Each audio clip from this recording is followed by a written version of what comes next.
actually, I don't think the higher is not only benchmark for truly sustainable tall building.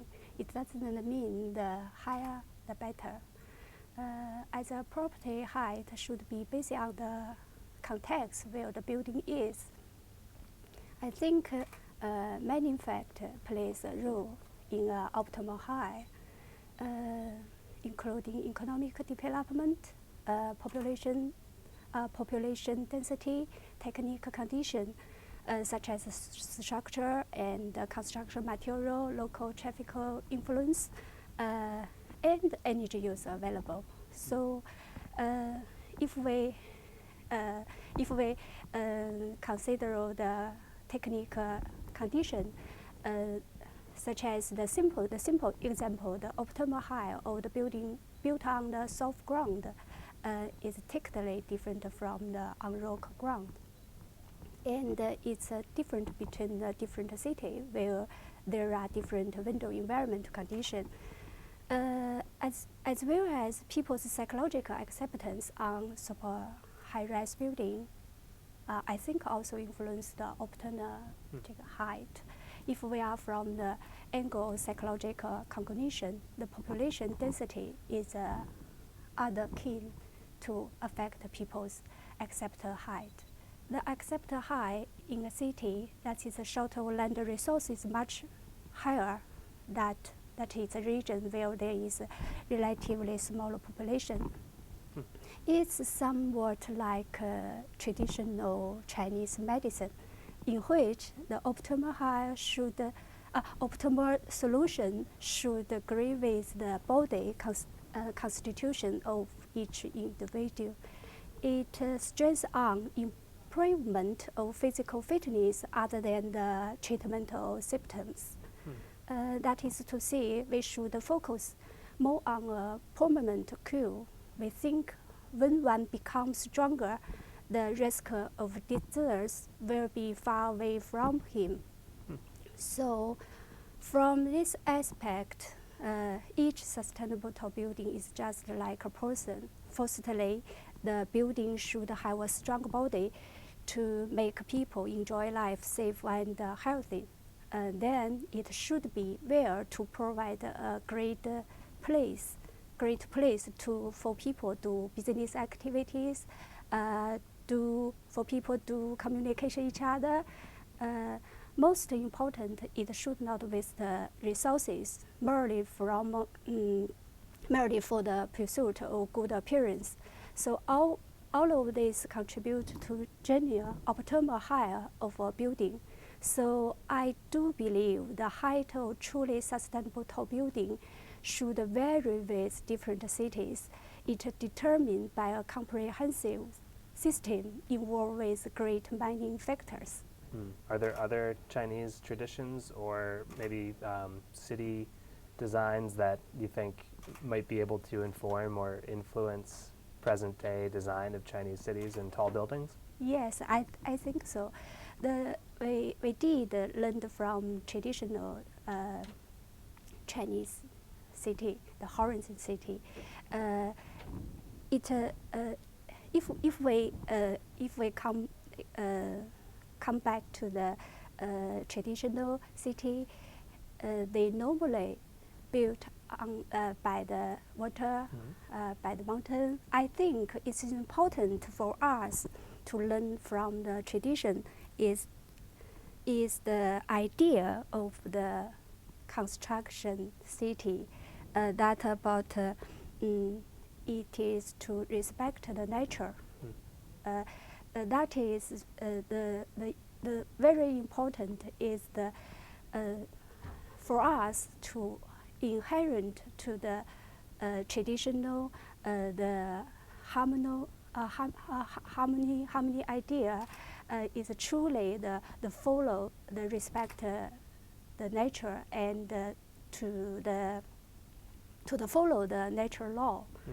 That I think is very important in the vertical city. How can vertical cities or tall buildings respect nature, as you put it? super high-rise building serves as one of the main approaches to solve the urban problems such as the land shortage. So I think they should manifest urbanist more, especially they should meet not only materials need of people, but also the emotion needs. They should try to provide more spiritual space for people in addition to the basic function. The space should also feel cultural and religion elements, satisfies people psychological demand. They should attract more public in and create space to encourage people working in the the space to lead the people who work in, who live in, enjoying a high lifestyle in a building intern space. So we should try to do our best in citing more interaction between the tall buildings.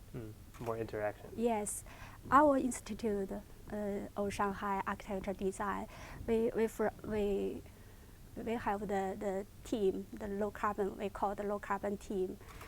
We must do a lot of project from the green tall building. We focus. We are changing from design just one tall building to the focus on the tall building group. We call the tall building community. We hope to send the interconnection between the buildings, between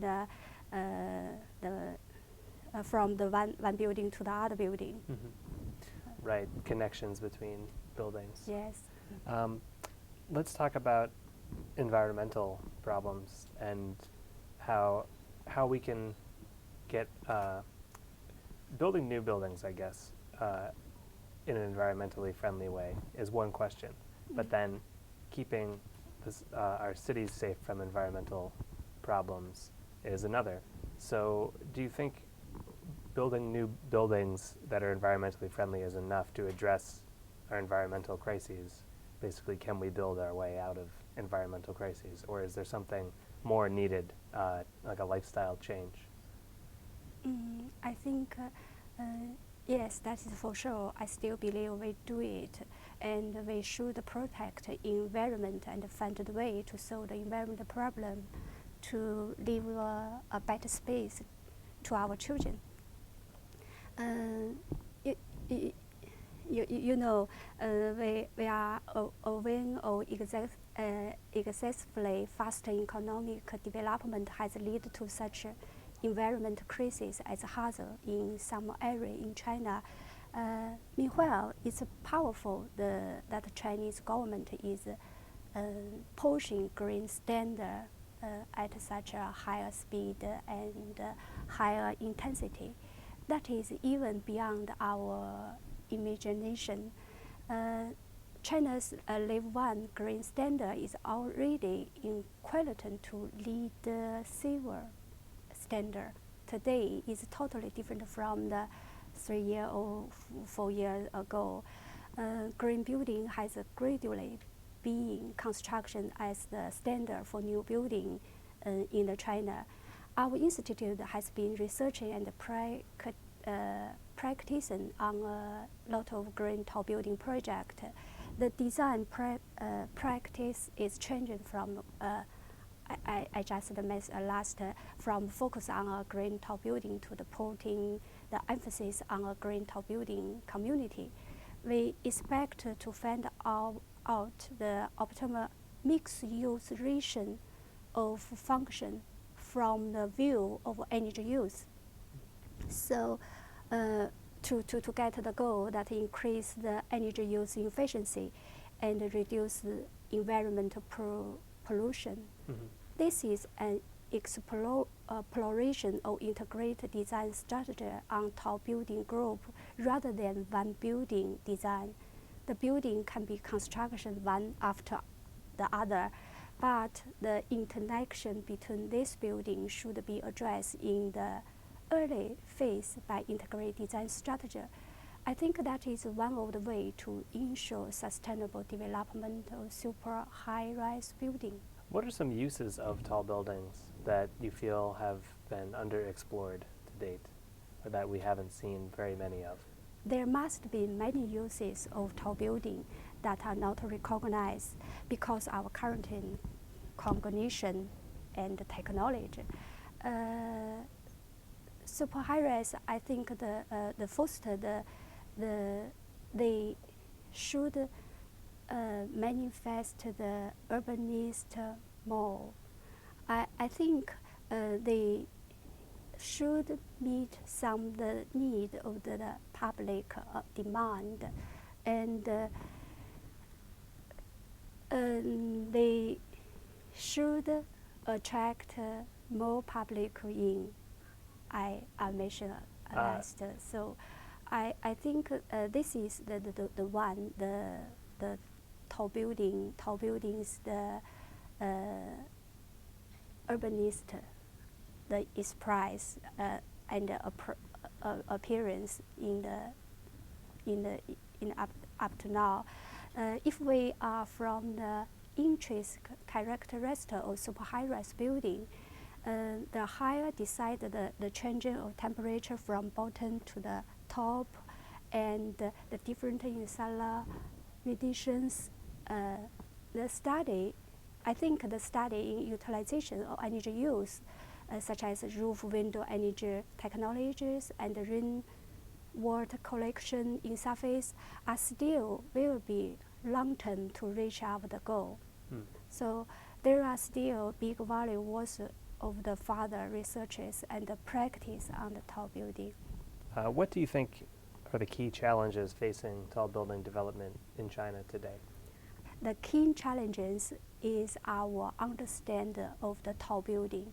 It's not about technologies, but also people's attitude toward the construction of super high-rise building, in particular the scientific decision making in urbanization. You know, urbanization in China is a major task. Current urbanization ratio has already been about over 50%. It would reach over 18% by 2050. That means the number of newly increased urban population of China would be about over hundreds of million in the future coming years. So how to choose a sustainable way is the biggest challenge before us. Of course, that is bring infinite possibility and opportunities.